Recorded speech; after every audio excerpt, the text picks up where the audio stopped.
വിശ്വാസ് കൃഷ്ണൻ്റെ ഇളയച്ചൻ വിജയനും അതുപോലെ അടുത്ത ബന്ധുവായ ശ്രീ രമേഷുമാണ് നമ്മളോടൊപ്പം ഉള്ളത്. എത്ര മണിയോടെ എത്തുമെന്ന് വിചാരിക്കുന്നത്? ഒരു 6:30 എത്തുമെന്ന് വിചാരിക്കുന്നു. അങ്ങനെ ഒരു 6 മണിക്ക് പിടിക്കുമോ? 5.5 മണിക്കൂറിന് മേലെ പിടിക്കും. അത് ഇന്ന് തന്നെ ചടങ്ങുകളൊക്കെ ചടങ്ങുകൾ ഇവിടെ തന്നെയാണ് ചടങ്ങുകൾ. വീട്ടിൽ തന്നെയായിരുന്നു. ചെറിയ കുട്ടിയല്ലേ ഉള്ളൂ അല്ലേ?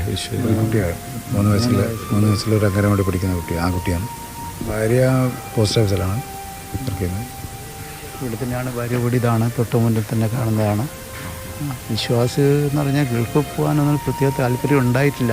അവൻ്റെ അച്ഛൻ കൃഷ്ണൻ എന്ന് പറഞ്ഞാൽ ഒരു 32 കൊല്ലം ദുബായ് എയർപോർട്ടിൽ ജോലി ചെയ്ത ആളാണ്. അന്ന് ഇവനെ അങ്ങോട്ടേക്ക് ക്ഷണിച്ച് അത്രയും നല്ല ജോലി സൗകര്യങ്ങളെല്ലാം ഏർപ്പാടാക്കിയിട്ട്, പക്ഷേ അന്ന് ഇവന് പോകാൻ തീരെ താല്പര്യം ഉണ്ടായില്ല. ഇതിപ്പോൾ എത്രയായി പോയിട്ട്?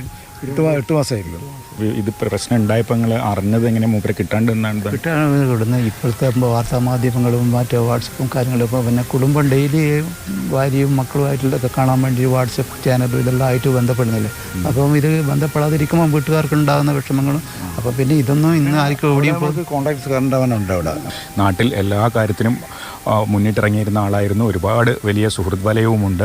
സുഹൃത്തുക്കളൊക്കെ ഇവിടെ ഇന്നലെ മുതൽ തന്നെ ഉണ്ട്.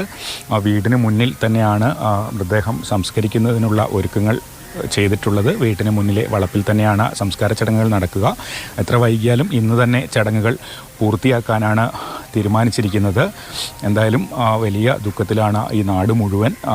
മൃതദേഹം നെടുമ്പാശ്ശേരിയിൽ നിന്ന് വീട് വളപ്പിലേക്ക് എത്തുമ്പോൾ തന്നെ കൂടുതൽ ആളുകൾ ആദരാഞ്ജലികൾ അർപ്പിക്കാൻ എല്ലാവരും എത്തും. ഇപ്പോഴെന്തായാലും അടുത്ത ബന്ധുക്കളും സുഹൃത്തുക്കളുമാണ് വിശ്വാസ് കൃഷ്ണൻ്റെ വീട്ടിലുള്ളത്.